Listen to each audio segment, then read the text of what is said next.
उम्मीद है आप सभी अच्छे होंगे। और इलेक्ट्रोस्टैटिक फिजिक्स का हम चैप्टर सेकंड कर रहे हैं और इसमें हम लोग गाउस का नियम और उसकी व्युत्पत्ति पढ़ चुके हैं। एक आप लोग जो स्टडी है वो कंटिन्यू कीजिए।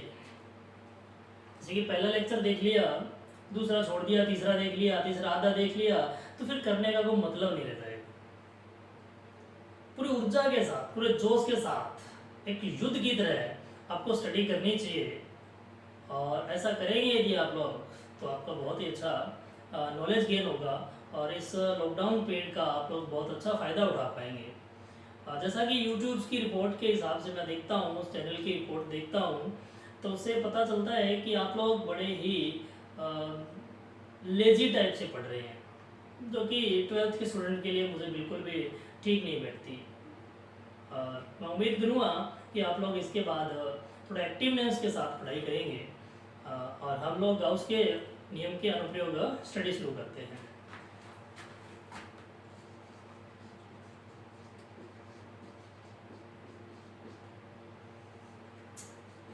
अनुप्रयोग पढ़ने से पहले एक बार गाउस के नियम को रिपीट कर देता हूँ। गाउस का नियम क्या है? विद्युत क्षेत्र में स्थित किसी बंद पृष्ठ से संबंध विद्युत फ्लक्स उस पृष्ठ द्वारा परिबद्ध आवेश का 1/ε0 गुणा होता है। गणितीय रूप लिखते हैं। Phi equals to E vector dot ds vector equals to sigma q upon ε0। Gauss के नियम की सहायता से हम लोग विद्युत क्षेत्र की तीव्रता ज्ञात करने वाले हैं, लेकिन कौन से टाइप के आवेशों के लिए? सममित आवेश वितरण के लिए हम विद्युत क्षेत्र की तीव्रता ज्ञात करने वाले हैं। ये सममित आवेश कौन सा आवेश होता है भाई? सममित आवेश किसी बिंदु के परिसममित हो सकता है। इस बिंदु के ऊपर और नीचे एक जैसा आवेश वितरण हो तो इसे हम सममित आवेश कहते हैं। किसी रेखा के ऊपर व नीचे या दाएं या बाएं आवेश एक समान रूप से वितरित हो तो उसे हम सममित आवेश कहते हैं। तो हम अनुप्रयोग जो पढ़ने वाले हैं इसमें सममित आवेश वितरण वाले ही पढ़ने वाले हैं और हम गाउस के नियम का प्रयोग करने वाले हैं। तो गाउस के नियम में गाउसीय पृष्ठ यूज में लिया जाता है। तो गाउसीय पृष्ठ हमने क्या स्वैच्छिक बनाएंगे? तो स्वैच्छिक किस टाइप का बनाएंगे, उसके अंदर क्या क्या विशेषताएं हो गाउसीय पृष्ठ में? तो गाउसीय पृष्ठ के अंदर हम मुख्यतः दो विशेषताएं रखेंगे। गाउसीय पृष्ठ बनाते समय हम इन दो बातों का ध्यान रखेंगे। पहला, विद्युत क्षेत्र की तीव्रता जो है वो इस पृष्ठ पर समान होनी चाहिए ताकि हमारी कैलकुलेशन इजी हो जाए। हम जब समाकलन वगैरह करते हैं तो ई जो अगर समान है, नियत है पूरे के पूरे गाउसीय पृष्ठ पर या गाउसीय पृष्ठ के किसी भाग पर, तो ई को हम बाहर निकाल देंगे तो समाकलन करना इजी हो जाएगा। ये विशेषता होनी चाहिए। दूसरी विशेषता है जो गाउसीय पृष्ठ है उसके किसी भाग पर क्षेत्रफल सदिश आपने बनाया है। क्षेत्रफल सदिश जो है गाउसीय पृष्ठ के किसी भाग पर क्षेत्रफल सदिश की जो दिशा है, क्षेत्रफल सदिश की दिशा विद्युत क्षेत्र की दिशा के अनुदिश होनी चाहिए, अर्थात क्षेत्रफल सदिश विद्युत क्षेत्र के अनुदिश होना चाहिए, अर्थात इसके समांतर हो जाए, या फिर क्षेत्रफल सदिश की दिशा जो है वो विद्युत क्षेत्र की दिशा के लंबवत हो जाए। इन दोनों स्थितियों में फायदा क्या होने वाला है? इन दोनों स्थितियों में फायदा होने वाला है कि जब आप इस फॉर्मूले को खोलेंगे, डॉट को ओपन करेंगे तो कोस आएगा और कोस 0 डिग्री। अगर समांतर है ई क्षेत्रफल सदिश के क्षेत्रफल सदिश ds हो गया, और समांतर है तो फिर कोस 0 डिग्री हो जाएगा 1, और अगर लंबवत है तो कोस 90 डिग्री हो जाएगा 0। तो इन दोनों स्थितियों में कोस हट जाएगा और समाकलन करना इजी हो जाएगा।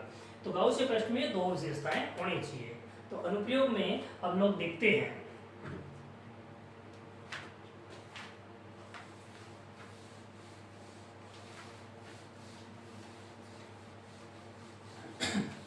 पहला अनुप्रयोग है अनंत रेखीय आवेश। पहला अनुप्रयोग है अनंत रेखीय आवेश के कारण तीव्रता। तो हेडिंग के अनुसार हमें अनंत रेखीय आवेश लेना होगा। माना ये ए बी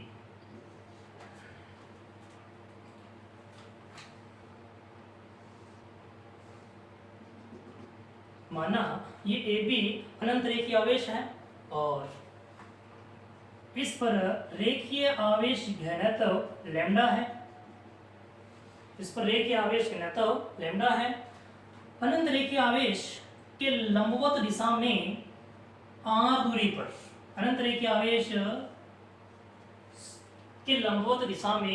r दूरी पर स्थित किसी बिंदु P पर हमें विद्युत क्षेत्र की तीव्रता ज्ञात करनी है। तो दोबारा सुन लीजिए, माना ए बी अनंत रेखीय आवेश है, इस पर रेखीय आवेश घनत्व लैम्डा है और इस अनंत रेखीय आवेश के लंबवत दिशा में r दूरी पर विद्युत क्षेत्र की तीव्रता ज्ञात करनी है। बिंदु P पर विद्युत क्षेत्र की तीव्रता ज्ञात करनी है। तो हमने बिंदु O के ऊपर व नीचे समान दूरी L, बिंदु O के ऊपर व नीचे समान दूरी L पर दो रेखीय अल्पांश लिए हैं। A1 व A2 लिए हैं। इन दोनों रेखीय आवेश के कारण बिंदु P पर विद्युत क्षेत्र की तीव्रता dE1 व dE2 है।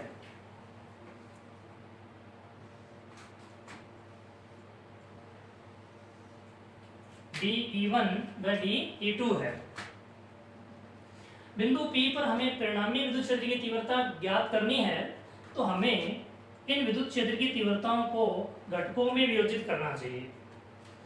तो dE2 का घटक बनेगा इधर dE2 साइन थीटा और dE1 का इधर घटक बनेगा dE1 साइन थीटा और इस तरफ घटक बनेगा dE2 cos थीटा और dE1 cos थीटा।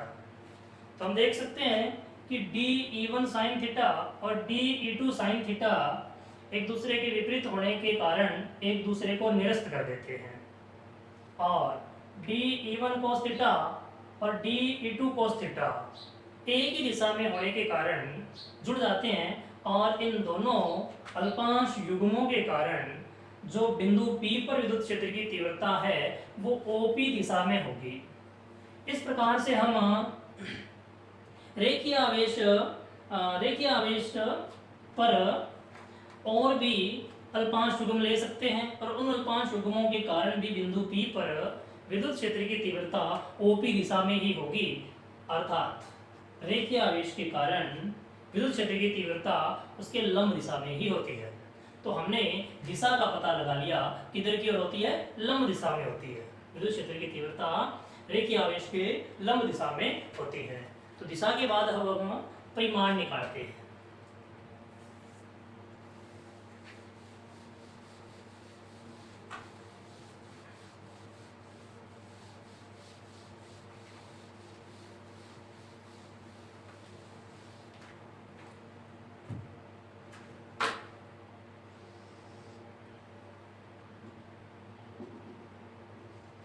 यह AB रेखीय आवेश है अनंत लंबाई का और इसे अक्ष मानते हुए L लंबाई व R त्रिज्या का एक बेलनाकार गाउसियन पृष्ठ बनाते हैं।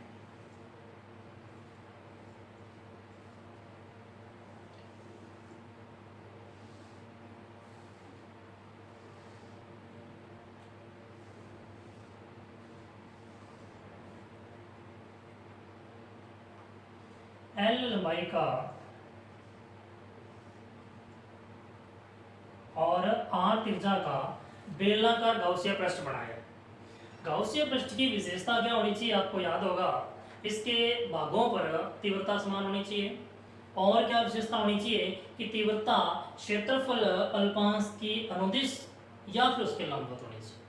ये विशेषताओं को यह गाउसिया पृष्ठ पूरा करता है। देखो कैसे पूरा करता है। अभी अभी हमने समझा है कि बिंदु P पर यदि विद्युत क्षेत्र की तीव्रता ज्ञात करनी है तो बिंदु P पर विद्युत क्षेत्र की तीव्रता की दिशा जो है वो रेखीय आवेश के लंबवत है। अभी हमने दिशा समझी है तो लंबवत है। तो यहां पर यदि आप क्षेत्रफल अल्पांश लेते हैं, क्षेत्रफल अल्पांश की दिशा भी विद्युत क्षेत्र की दिशा में होगी, अर्थात अनुदिश वाली शर्त पूरी हो रही है। और यहाँ अगर आप क्षेत्रफल अल्पांश लेते हैं, क्योंकि यह जो गाउसिया पृष्ठ है ये 3 भागों से निर्मित है, वर्तीय भाग, नीचे का वर्तीय भाग और वक्राकार का पृष्ठ, 3 भागों से निर्मित है। तो यहाँ क्षेत्रफल अल्पांश की दिशा ऊपर की ओर होगी ds, और विद्युत क्षेत्र की तीव्रता की दिशा तो हमने पहले ही बता दी है। तो यहाँ लंबवत है क्षेत्रफल अल्पांश किसके, विद्युत क्षेत्र की तीव्रता की दिशा के। तीव्रता की दिशा यही है और जो क्षेत्रफल अल्पांश लिया गया है इसकी दिशा इधर की ओर होगी और ये भी लंबवत है किसके, विद्युत क्षेत्र की तीव्रता के। तो हमने गाउसिया पृष्ठ की रचना कर दी है और गाउसिया जो पृष्ठ है, गाउसिया पृष्ठ द्वारा परिबद्ध आवेश कितना है। गाउसिया पृष्ठ द्वारा परिबद्ध आवेश सिग्मा क्यू बराबर लैम्डा एल है। रेखीय आवेश घनत्व की परिभाषा से लिखा है हमने, यह सिग्मा क्यू बराबर लैम्डा एल। गाउसिया पृष्ठ से निर्गत फ्लक्स कैसे ज्ञात किया जाए। फाई बराबर बंद पृष्ठ गाउसिया पृष्ठ से निर्गत फ्लक्स इस सूत्र की सहायता से ज्ञात किया जाए। ये गाउस के नियम से sigma q upon epsilon not. ये समीकरण हमें 1 दे देते हैं, इसमें इसका वैल्यू रख देते हैं। तो इसका वैल्यू रखेंगे तो ये क्या बढ़ जाएगा, लैम्डा एल। इसके आगे जो गाउसिया पृष्ठ है वो 3 भागों से मिलकर बना है। उसके 3 भाग हैं। तो ये पहला भाग S1, दूसरा भाग S2 और तीसरा भाग S3। तो पहला भाग कौन सा है, ऊपरी वर्तीय भाग S1 और दूसरा भाग कौन सा है, नीचे वर्तीय भाग S2 और तीसरा भाग कौन सा है, वक्राकार भाग S3। तो गाउसिया पृष्ठ 3 भागों से निर्मित है। तो हमें अगर गाउसिया पृष्ठ से निर्गत कुल फ्लक्स निकालना है तो हमें S1 से निर्गत फ्लक्स निकालना पड़ेगा, S2 से निर्गत फ्लक्स निकालना पड़ेगा और S3 से निर्गत फ्लक्स निकालना पड़ेगा। और इन तीनों से निर्गत फ्लक्स को जोड़ेंगे तो हम लोग कुल फ्लक्स ज्ञात कर लेंगे। तो आप देखेंगे कि S1 में E और क्षेत्रफल अल्पांश के मध्य कोण 90 डिग्री है। तो जैसे ही आप इस डॉट को ओपन करेंगे तो cos 90 और cos 90 0। तो फाई इक्वल्स टू बढ़ेगा, ये तो हो जाएगा E ds cos 90 डिग्री होने के चलते टोटल ही 0। और यह S2 कहाँ है, S2 ये रहा। तो S2 भी 90 डिग्री कोण बना रहा है क्षेत्रफल अल्पांश के साथ, S2 भी तीव्रता के साथ 90 डिग्री कोण बना रहा है। और बचता है S3, यह विद्युत क्षेत्र की तीव्रता के साथ 0 डिग्री कोण बना रहा है। तो ये वैल्यू भी 0 हो गई, ये वैल्यू भी 0 हो गई, क्योंकि इसमें भी कोण कितने डिग्री है, 90 डिग्री है। यह वैल्यू बचती है। तो फाई इक्वल्स टू क्या बच जाएगा, फाई इक्वल्स टू बचेगा ई डी एक्स, इसके लिए S3 के लिए। तो S3 का क्षेत्रफल कितना होगा, S3 वक्र पृष्ठ है और इसका क्षेत्रफल होता है 2 पाई आर एल। आर त्रिज्या है, एल इसकी लंबाई है। तो ये बनेगा E गुणा में 2 पाई आर एल। ये हो गया समीकरण नंबर 2 और ये था अपना समीकरण नंबर 1। तो समीकरण 1 व 2 को आगे हल करते हैं।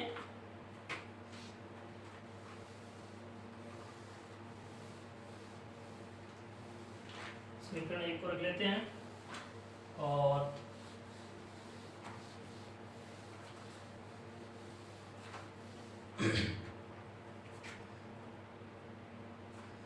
समीकरण 1 व 2 से अपने देखेंगे कि ये जो कुल फ्लक्स है इसकी वैल्यू आती है E 2 पाई आर एल, और गाउस के नियम से जो फ्लक्स की वैल्यू है वो सिग्मा क्यू के स्थान पर हमने वैल्यू रख रखी है। तो इसकी जगह हम वैल्यू लिखते हैं lambda L upon epsilon not. तो एल से एल कट होने वाला है, तो ई इक्वल्स टू बचेगा lambda upon 2 pi epsilon not और ये आर बटा में आ गया। तो इसके बाद में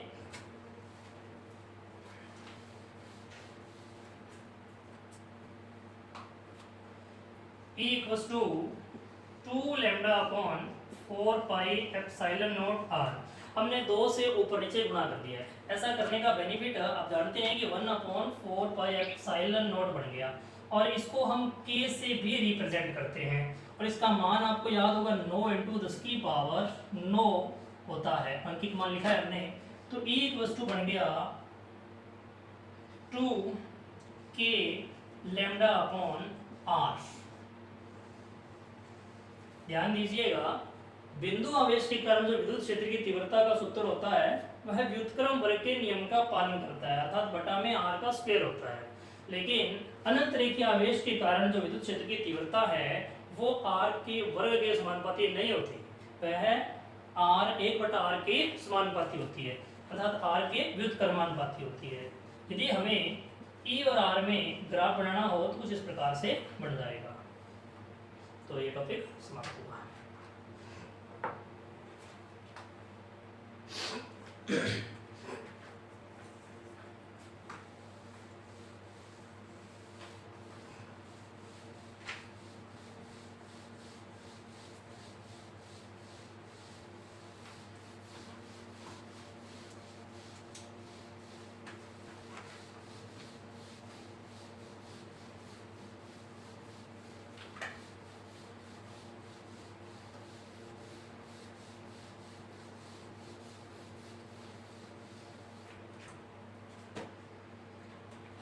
नेक्स्ट टॉपिक या दूसरा अनुप्रयोग जो है वो है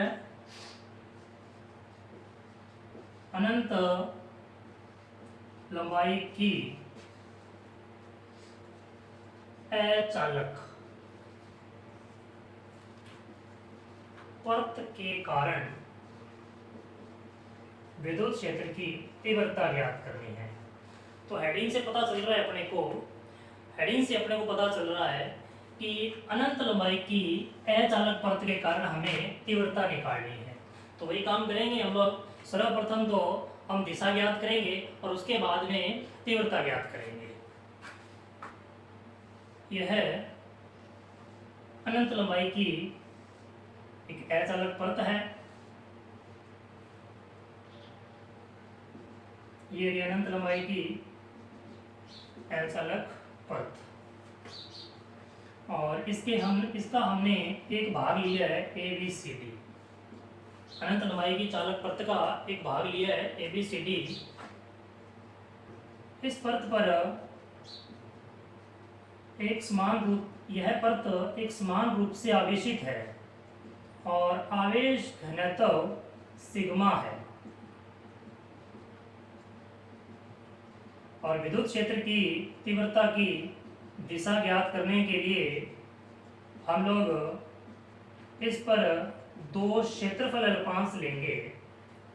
मान लीजिए हमने बिंदु P पर विद्युत क्षेत्र की दिशा का पता लगाना है। ये बिंदु P है, इस पर विद्युत क्षेत्र की दिशा का पता लगाना है। तो पता लगाने के लिए हमने बिंदु O के ऊपर और नीचे समान दूरियों पर दो क्षेत्रफल अल्पांश लिए हैं। समान दूरियों पर हमने दो क्षेत्रफल अल्पांश लिए हैं। पहला अल्पांश A1 मान लीजिए, दूसरा अल्पांश A2 मान लीजिए। तो बिंदु P पर A1 अल्पांश के कारण विद्युत क्षेत्र की तीव्रता dE1, जैसे हमने रेखीय आवेश घनत्व में पढ़ा है एज इट इज वैसा ही है ये। और दूसरे अल्पांश के कारण विद्युत क्षेत्र की तीव्रता dE2 हो जाएगी।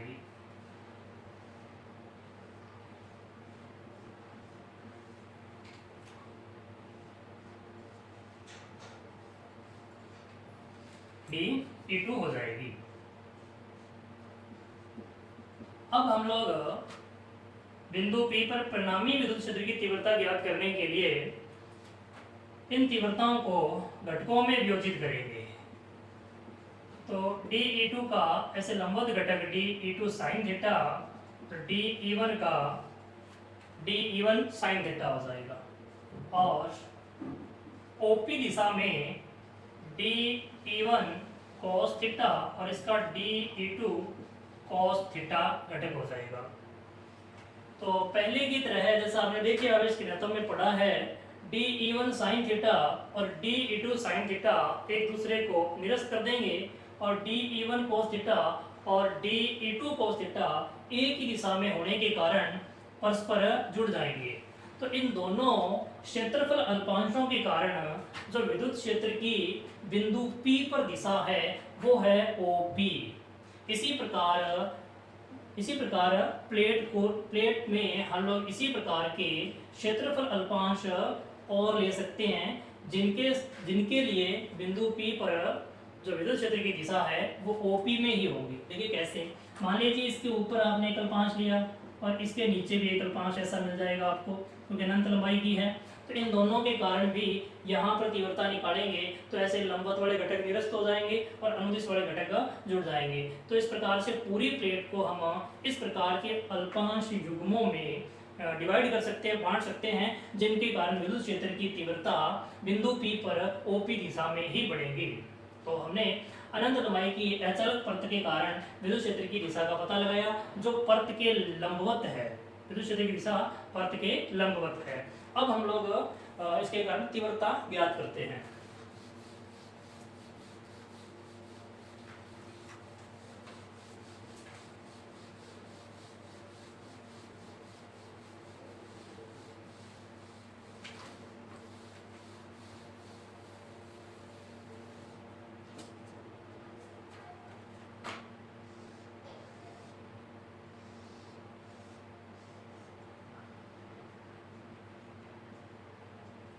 यह एक समान रूप से आवेशित अचालक परत है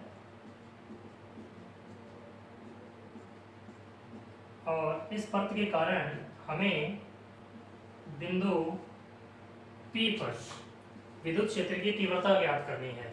तो तीव्रता ज्ञात करने के लिए हमें गाउसीय पृष्ठ की रचना करनी होगी। तो माना S वृत्तीय भाग का क्षेत्रफल S व लंबाई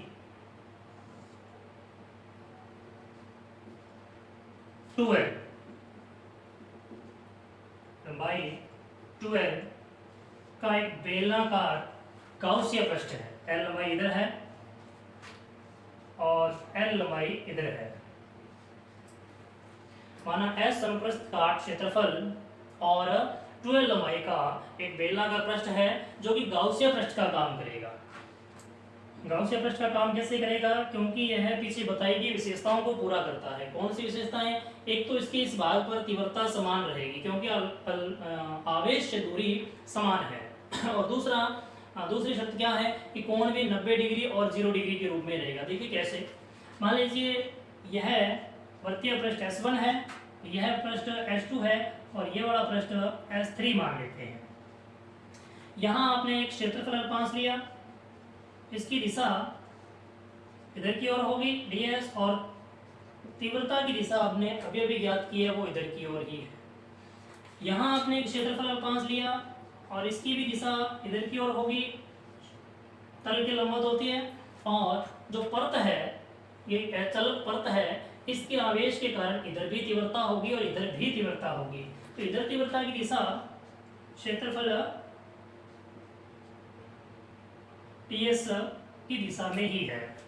और यहाँ अगर आप क्षेत्रफल अल्पांश लेते हैं S3 भाग पर, तो इसकी दिशा नीचे की ओर इस प्रकार से होगी, पृष्ठ के लंबवत। तो यह जो है वो तीव्रता के लंबवत है, यह अनुदिश है और यह अनुदिश है। यह दूसरी शर्त थी गाउसीय पृष्ठ चुनने की, तो वो भी पूरी हो रही है। तो जो गाउसीय पृष्ठ है, गाउसीय पृष्ठ है, इसके द्वारा परिबद्ध आवेश कितना है? परिबद्ध आवेश जो है वह सिग्मा क्यू बराबर सिग्मा एस, पृष्ठीय आवेश घनत्व की परिभाषा से लिखा है हमने यह। अब गाउसीय पृष्ठ से निर्गत फ्लक्स कितना है? पृष्ठ से निर्गत फ्लक्स कितना है? तो वो गाउस के नियम से ज्ञात किया जाता है निर्गत फ्लक्स। फाई इक्वल्स टू बंद पृष्ठ से निर्गत फ्लक्स कैसे ज्ञात किया जाता है? A vector dot ds vector equals to sigma q upon epsilon naught समीकरण 1। यही है निर्गत फ्लक्स ज्ञात करने का फॉर्मूला। इसकी वैल्यू कितनी आएगी? हम देखते हैं कि जो बंद पृष्ठ है वो 3 भागों से निर्मित है, S1, S2 और S3। 3 भागों से निर्मित है, तीनों से निर्गत फ्लक्स निकालेंगे। अर्थात जो गाउसीय पृष्ठ है वो कितने भागों से निर्मित है? 3 भागों से। एक तो है बाईं साइड में वृत्तीय भाग, बाईं साइड का वृत्तीय भाग S1, और एक है दाईं साइड का वृत्तीय भाग S2, और एक है वक्राकार भाग S3। इन तीनों भागों से मिलकर बना है गाउसीय पृष्ठ। तो अगर हमें गाउसीय पृष्ठ से निर्गत फ्लक्स ज्ञात करना है तो इन तीनों भागों से निर्गत फ्लक्स ज्ञात करना पड़ेगा। S1 से निर्गत फ्लक्स प्लस S2 से निर्गत फ्लक्स प्लस S3 से निर्गत फ्लक्स, इन तीनों फ्लक्सों को जोड़ेंगे तो कुल फ्लक्स ज्ञात हो जाएगा। तो आप देखेंगे कि इधर कोण 0 डिग्री है क्षेत्रफल और विद्युत क्षेत्र में, यहाँ भी 0 डिग्री है और यहाँ 90 डिग्री है। देखिए विद्युत क्षेत्र की तीव्रता तो यूं है ना, तो कोण कितने डिग्री बन गया? क्षेत्रफल सदिश से 90 डिग्री बन गया। तो इन तीनों को हम पुट कर देते हैं। S1 है, सॉरी S1 है, S2 S3 हो गया। तो S1 के लिए कोण कितना है? 0 डिग्री, तो E ds cos 0 degree S1 के लिए। और S2 के लिए कोण कितना है? S2 के लिए भी कोण 0 डिग्री है। और S3 के लिए कोण कितना है? S3 के लिए कोण है 90 डिग्री। S3 के लिए कोण कितना है? 90 डिग्री। तो 0 cos 0 वैल्यू 1, तो इधर भी 1 और यहाँ वैल्यू 0, तो S3 से निर्गत फ्लक्स कितना हो जाएगा? 0 हो जाएगा। तो यहाँ बचेगा E ds। ये बाहर कैसे चला गया समाकलन के चिन्ह से भाई? क्योंकि हमने गाउसीय पृष्ठ ऐसा चुना है जिसके प्रत्येक भाग पर तीव्रता क्या होगी? समान होगी। क्यों? क्योंकि इसकी पथ से दूरी समान है, दूरी समान है तो तीव्रता भी समान होगी। प्लस E ds S2 के लिए, तो ds एक अल्पांश है, तो टोटल क्षेत्रफल कितना है? अभी S है। ये टोटल क्षेत्रफल कितना है? S। जैसा कि मैंने अभी थोड़ी देर पहले बोला था कि वर्तीय क्षेत्रफल कितना है? वर्तीय क्षेत्रफल S और लंबाई कितनी है?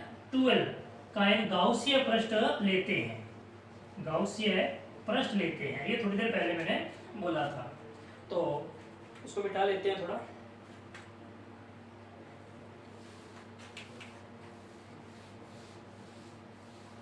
ये समीकरण 1 रख लेते हैं और इधर से जो इसकी वैल्यू बढ़ने वाली है वो क्या पड़ेंगी?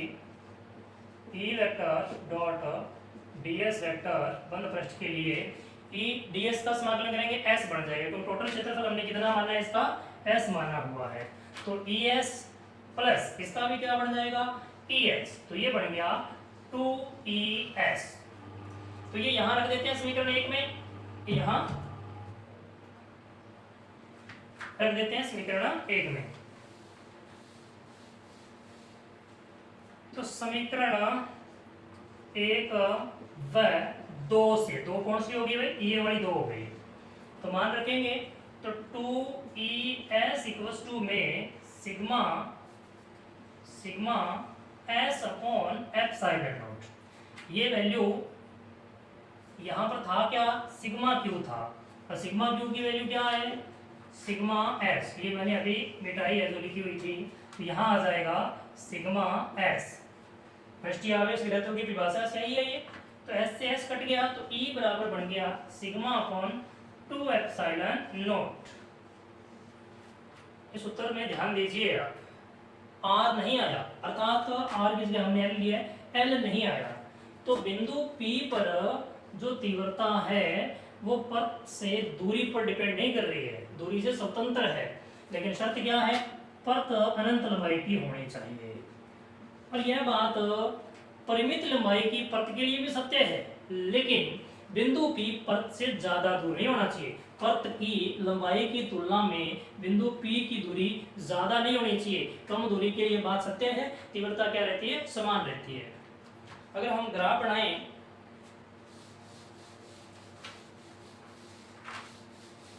अगर हम लोग ग्राफ बनाते हैं E और L, हमने L लिया है, यहाँ R नहीं लिया है तो L लिखेंगे, यहाँ R ले लेंगे तो R लिख देंगे। इनमें ग्राफ बनाएंगे तो E कांस्टेंट बना रहेगा L के संगत, और यदि E का ग्राफ आप सिग्मा के साथ बनाएंगे तो आप देख सकते हैं सिग्मा अगर इंक्रीज होता है तो E इंक्रीज होगा। तो फिर इनमें समानुपाती वक्र इस टाइप से बढ़ जाएगा। तो अनंत लंबाई की अचालक पर्त के कारण विद्युत क्षेत्र की तीव्रता समाप्त होती है।